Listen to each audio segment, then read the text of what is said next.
Kepercayaan adalah fondasi dari semua hubungan yang sehat, baik dalam persahabatan, percintaan, maupun dunia profesional. Dalam ajaran Stoik, membangun kepercayaan dengan orang lain memerlukan integritas, konsistensi, dan kontrol diri. Marcus Aurelius pernah berkata, "Bekerjalah seperti kamu ditakdirkan untuk hidup selamanya, tetapi bertindaklah dengan kesadaran bahwa kamu bisa mati besok." Ini mengajarkan kita untuk hidup dengan tanggung jawab dan kejujuran setiap hari. Dalam pengalaman pribadi, membangun kepercayaan bukanlah proses yang instan, melainkan perjalanan panjang yang penuh tantangan, terutama ketika dihadapkan pada situasi yang menguji kesabaran dan ketulusan kita.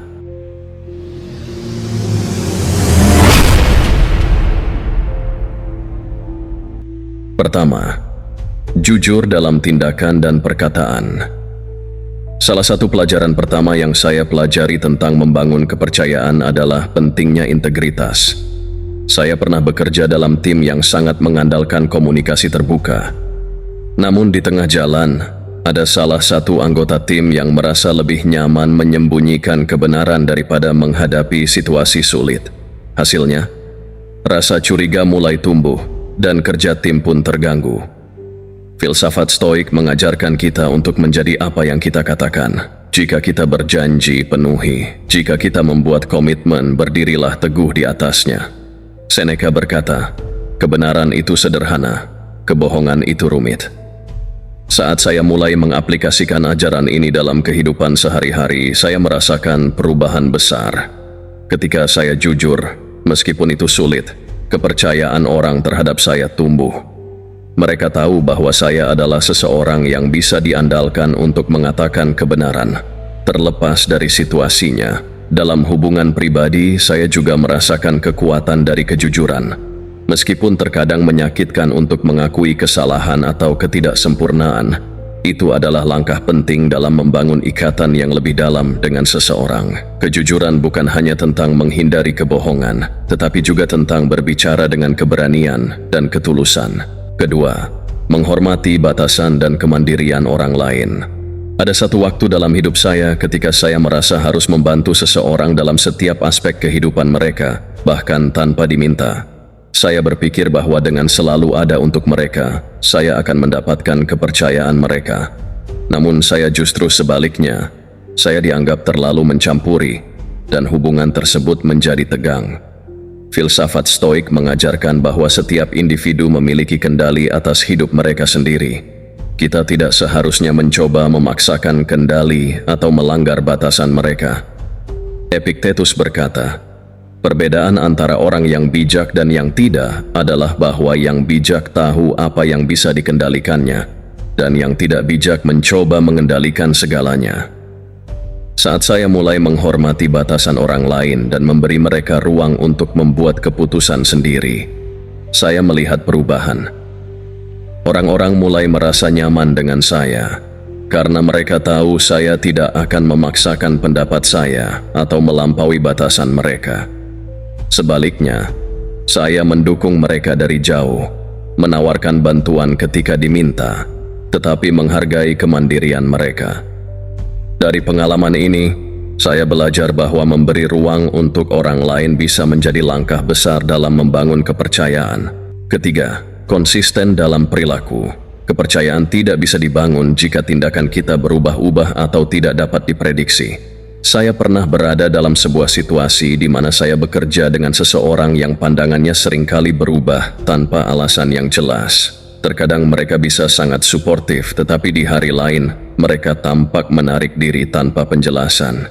Ini menciptakan suasana yang membingungkan dan membuat saya sulit mempercayai niat mereka. Dalam Stoikisme, konsistensi adalah salah satu kebajikan yang dijunjung tinggi. Marcus Aurelius sering menulis dalam Meditations tentang pentingnya meneguhkan karakter kita melalui kebiasaan-kebiasaan baik. Jangan pernah melakukan sesuatu secara tergesa-gesa atau berubah-ubah, tulisnya. Ini adalah pelajaran yang sangat berguna saat saya menyadari bahwa perilaku yang konsisten adalah kunci untuk membangun hubungan yang stabil. Ketika saya mulai menerapkan nilai konsistensi dalam tindakan saya melihat bahwa orang-orang di sekitar saya lebih nyaman untuk mempercayai saya. Mereka tahu bahwa saya akan merespons dengan cara yang serupa dalam situasi serupa, dan ini memberi mereka rasa aman. Dalam hubungan profesional maupun pribadi, konsistensi menghilangkan ketidakpastian dan menciptakan rasa stabilitas yang diperlukan untuk membangun kepercayaan jangka panjang. Pengalaman ini mengajarkan bahwa kita harus menjadi versi terbaik dari diri kita secara konsisten, bahkan ketika tidak ada yang memperhatikan. Kepercayaan tumbuh ketika orang tahu bahwa Anda adalah seseorang yang dapat diandalkan, terlepas dari situasi atau emosi yang mungkin sedang Anda rasakan. Keempat, berlatih mendengarkan dengan empati. Salah satu tantangan terbesar dalam membangun kepercayaan adalah seringkali kita lebih fokus untuk didengar daripada mendengar. Saya pernah mengalami situasi di mana saya merasa perlu membela diri dan menjelaskan perspektif saya, tanpa benar-benar mendengarkan apa yang dirasakan atau dipikirkan oleh orang lain. Akibatnya, komunikasi terputus, dan rasa percaya pun hilang. Stoikisme mengajarkan pentingnya mendengarkan dengan penuh perhatian dan tidak terburu-buru dalam merespons. Epictetus mengingatkan kita bahwa kita diberikan 2 telinga dan 1 mulut, dan kita seharusnya menggunakan keduanya dengan proporsi yang tepat. Saat saya mulai mengamalkan ajaran ini, saya merasakan dampak positif dalam hubungan saya. Mendengarkan dengan empati, bukan hanya untuk menjawab, tetapi untuk benar-benar memahami, membuat orang lain merasa dihargai. Dalam satu percakapan penting, saya memutuskan untuk menahan diri dari interupsi dan mendengarkan secara penuh. Hasilnya sangat mengejutkan. Orang yang berbicara dengan saya merasa lebih terbuka dan akhirnya lebih mempercayai saya.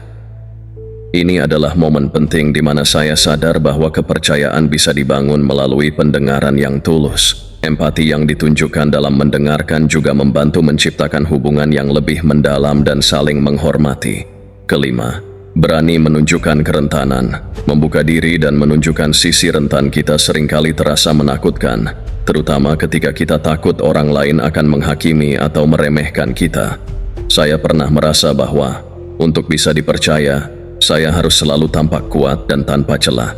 Namun saya belajar bahwa hal itu justru menciptakan jarak emosional dengan orang lain.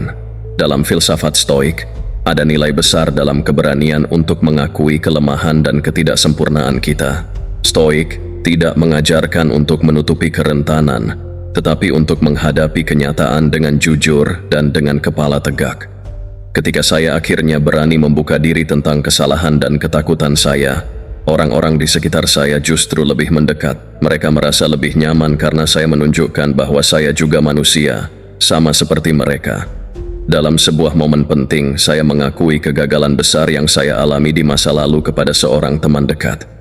Saya pikir hal ini akan membuat mereka kehilangan rasa hormat kepada saya. Namun, yang terjadi justru sebaliknya.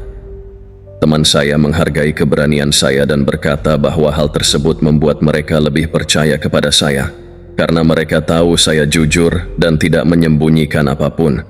Menunjukkan kerentanan menciptakan hubungan yang lebih tulus dan mendalam. Ini adalah langkah besar dalam membangun kepercayaan, karena orang lain melihat bahwa Anda tidak hanya memperlihatkan kekuatan, tetapi juga sisi kemanusiaan Anda. Keenam, memberikan rasa aman dalam komunikasi. Ada suatu masa ketika saya tidak menyadari pentingnya menciptakan lingkungan yang aman untuk komunikasi. Dalam hubungan pribadi maupun profesional, saya seringkali terlalu cepat memberikan tanggapan kritis atau argumen tanpa mempertimbangkan perasaan orang lain. Hal ini menyebabkan mereka merasa terancam dan tidak nyaman untuk berbicara dengan jujur kepada saya. Akibatnya, kepercayaan pun mulai tergerus. Menurut ajaran Stoik, penting bagi kita untuk menciptakan ruang yang memungkinkan orang lain berbicara tanpa rasa takut atau khawatir akan dihukum. Marcus Aurelius dalam Meditations sering mengingatkan tentang pentingnya bersikap tenang dan bijaksana dalam merespons situasi. Ketika saya mulai berlatih untuk bersikap lebih tenang dalam berkomunikasi dan memberikan respon yang lembut, saya melihat perubahan besar dalam hubungan saya.